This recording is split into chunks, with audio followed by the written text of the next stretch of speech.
20 minuts afilant tots els llapis. Olor de fusta i carbonet.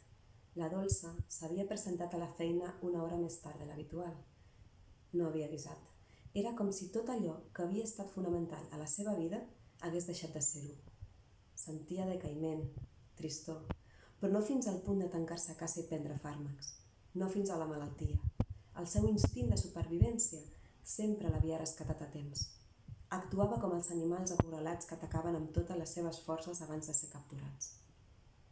Una de les persones més influents de la seva vida havia marxat, deixant un munt de secrets i incoherències darrere seu. La seva mare no volia parlar del tema. El seu avi era un impresentable. Era normal que se sentís així, amb aquesta nuesa. Havia de trobar la Montserrat T. Aquesta idea no li marxava del cap. Era l'altra cara de l'àvia, la coneixedora de l'altra realitat, la remitent de les cartes, la destinatària de les confessions de l'àvia.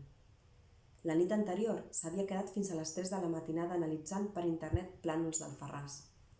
A l'adreça que indicaven les cartes va poder constatar que hi havia tot de blocs de pisos nous. La Montserrat T, segurament, viuria a un altre lloc ara. La Dolça no sabia quina edat podia tenir. També cabia la possibilitat que fos morta. Aquesta idea la desmoralitzava.